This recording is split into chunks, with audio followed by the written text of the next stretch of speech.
Bon, Mohamed, on a entendu ces témoignages. Est-ce que vous comprenez, vous, la colère de ces habitants? Je comprends parfaitement.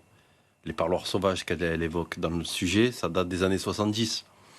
Les Baumettes, c'est une des prisons les plus bruyantes. Je sais, parce que j'ai des jeunes moi, qui me contactent depuis cette prison et qui me parlent et qui me disent aussi que des fois, ils sont contents d'être transférés à la maison d'arrêt de Luynes, mais ils me disent, oh, à Luynes, c'est calme. Et pourquoi c'est si compliqué alors au Baumettes? Parce que vous avez une concentration de population qui est énorme, un fort taux de surpopulation au Baumettes. C'est bien connu, ça gueule énormément par les fenêtres. Et malheureusement, comme l'a dit le directeur, ça sera zéro défaut. Il admet lui-même, ça ne sera pas possible zéro défaut, parce que vous êtes au milieu d'une zone résidentielle. Donc la solution, c'est de peut-être mettre des murs anti-bruit comme dans les autoroutes. Et encore, apparemment, ça a été installé, mais ce n'est pas efficace. Mais c'est surtout la surpopulation carcérale. Parce que j'ai des amis aussi qui sont surveillants pénitentiaires au Baumettes et qui me disent qu'on est un contre je ne sais pas combien de détenus. On n'est pas assez. Il y a tout le temps des arrêts maladie. Et d'ailleurs, à ce sujet-là, j'ai saisi le sénateur Guy Benarroche. J'attends toujours sa réponse. On avait commencé à bien échanger. Vous pouvez l'attendre. Si vous avez demandé à Guy Benarroche de vous répondre, vous pouvez attendre un paquet d'années. Ouais, non, mais on devait se voir justement pour avoir... Moi, j'ai une solution concrète pour pallier à la surpopulation carcérale. J'ai quelque chose de très bien et que même des prisonniers seraient prêts à jouer le jeu. Mais j'attends toujours.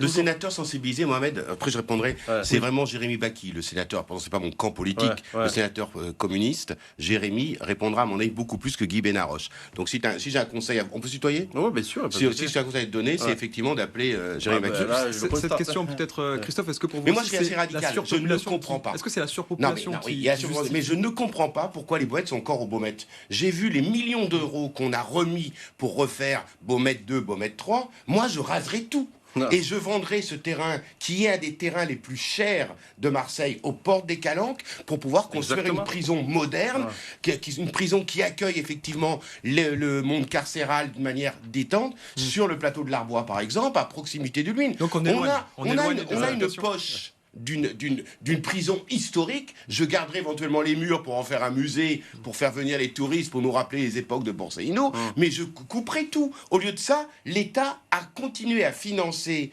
des infrastructures qui demain, et on le sait, il a raison Mohamed, il y aura une surpopulation carcérale encore plus. 1800 prisonniers attendus. On est dans quel monde? Ça justifie les cris Non, mais justifie rien. Simplement qu'à un moment donné, j'en ai assez qu'on balance le pognon par les fenêtres pour rien. On le sait, aujourd'hui, les Baumettes sont caduques, comme disait l'ami Arafat à un moment donné. C'est caduque. On doit tout raser. L'argent qui est fait, on vend le terrain à des promoteurs qui construisent des résidences, ils font ce qu'ils veulent, dans un lieu résidentiel magnifique aux portes des Calanques, où le mètre carré, je le rappelle, coûte entre 10 000 et 12 000 euros le mètre carré, et ensuite on reconstruit une prison neuve avec des belles cellules, avec des belles normes agréables, climatisées s'ils le veulent, sur le plateau de l'Arbois, dans un espace où il n'y a rien. Mais tu oublies les brouilleurs, la solution, les brouilleurs. Tout raser d'abord, ça serait vraiment une solution, ou changer l'idéal, ça serait éloigner ça. une prison. La maison d'arrêt ex-Luynes, elle est dans une zone, aucun problème. Le centre de détention de Salon-de-Provence, aucun problème. Le centre de détention de Tarascon, aucun problème, parce qu'ils sont dans des zones.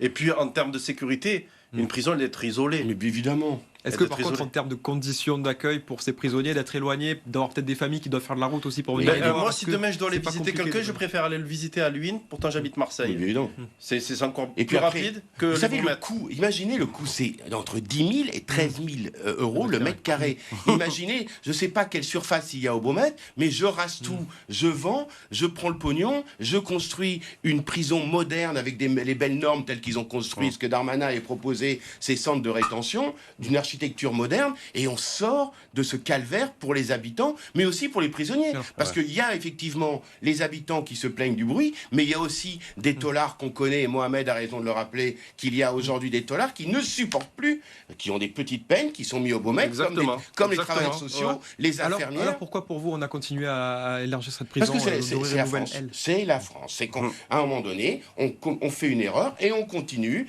à creuser jusqu'on arrive en Chine. Voilà, en gros, c'est ça l'image. Est-ce que c'est pas une histoire de coût aussi quand même quand même Mais mieux le de rester dans coût, cette je répète, prison pour entre élargir. 10 000 et 13 000 euros du mètre carré. Énorme. Vous proposez à n'importe quel constructeur d'installer des résidences sur l'espace des Baumettes à l'entrée du parc des Calanques avec une vue incroyable dans un lieu les plus beaux de Marseille. Je pense que les constructeurs vont commencer à faire la queue. Mais Et à ce t'imagines moment-là- ta baraque là-bas? Mais- Elle est invendable ta baraque.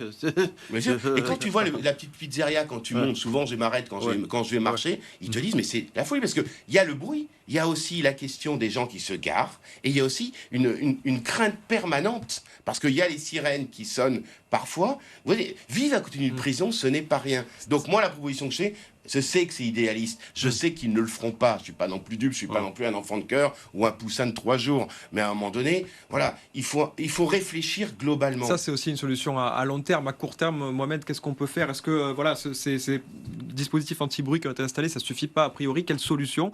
Construire un mur, par exemple, c'était une des demandes des habitants. Construire un mur anti-bruit, mais bon, apparemment, il y a déjà une installation et elle est caduque.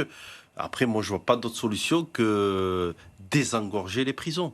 Moi, ce que je proposerais, c'est que dès l'entrée de la prison, on fait signer au détenu avec son accord et l'accord aussi de l'administration. Attention, je ne parle pas d'un criminel ou d'un violeur, etc. Bien sûr.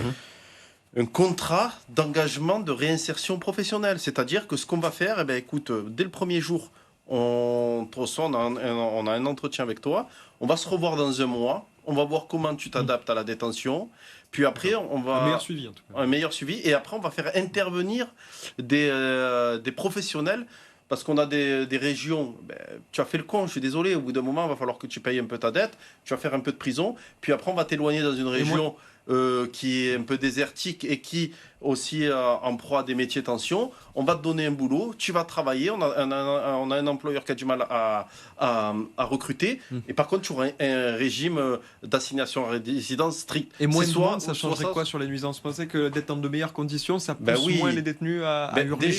Déjà un espace confiné, c'est un espace maîtrisé. Là, si on a moins de personnes dans la prison, donc on a moins de population carcérale à gérer, on peut peut-être respecter plus le règlement intérieur, ce qui n'est pas le cas. Ça me fait rire quand on dit oui, des procédures internes. Ils ont du mal déjà à les faire respecter pour les téléphones, etc., et les bagarres, etc. Et donc, s'ils commencent à mettre des procédures pour des nuisances sonores à l'intérieur de la prison, ils vont plus s'en sortir. Non, mais est-ce que ça marcherait de réduire la population carcérale, d'avoir moins de surpopulation en prison? Ça serait vraiment une solution sur ce sujet-là? D'après ce que je regarde réellement sur BFM Marseille, puisque je suis un téléspectateur averti, ça ne va pas dans ce sens-là, jeune homme. Non, on est plus... vous me dites que je suis utopiste en disant on rase tout, mais baisser la population carcérale, c'est encore plus utopiste. Par contre, on revient à la question que tu posais, et je l'ai abordée sur ce plateau-là, parce que depuis qu'on a baissé les crédits à l'accompagnement psychiatrique des hôpitaux Nord, par exemple, on retrouve aujourd'hui des détenus qui pourraient censément se retrouver en hôpital psychiatrique, que l'on met en Baumettes en passage. Résultat, ce sont des gens qui sont déstructurés, souvent qui sont dans la revendication, et il n'y a pas de prise en charge suffisamment psychiatrique pour des personnes au Baumettes. Et tu as raison, Mohamed, il y a la question de la réinsertion, mais il y a la question des moyens qu'on donne aussi aux prisons. On sait très bien qu'aujourd'hui, la prison, comme l'hôpital, comme l'éducation nationale, comme la police, sont les parents pauvres de la prise en charge globale. On donne beaucoup d'argent à l'armée, puisque je vous rappelle quand même qu'on a un plan donné à l'armée pour aller faire la guerre et protéger. C'est très bien, mais il faut redonner aussi les moyens au secteur carcéral, puisque, comme vous le dites régulièrement sur beaucoup de chaînes de télévision, dont BFM, c'est qu'on se retrouve une situation aujourd'hui où il y a de plus en plus de crimes, donc il faut éloigner les personnes. Il y a une politique à porter globalement. Gérald Darmanin le fait d'une manière plutôt fine aujourd'hui, mais on doit aller au-delà de ça pour pouvoir construire une vraie politique carcérale moderne. Un peu à l'image des Baumettes. On est nul en réinsertion. En France, franchement, on est nul en réinsertion. Et quand je parle avec des jeunes qui sortent de prison, mais tu dis, mais Mohamed, je me réinsère comment? Je suis même pas inséré déjà dans la société. Comment tu veux que je me réinsère dans la société? Donc il faut mettre le paquet sur la réinsertion. Je dis pas qu'il faut être plus laxiste, loin de là, mais il faut qu'on puisse proposer une alternative à chaque prisonnier dans la limite du possible. Et il va falloir aussi revoir le système carcéral, parce que là, c'est plus possible avec tout ce qui se passe. Bon, on a entendu votre avis sur ce sujet, messieurs. On va passer à notre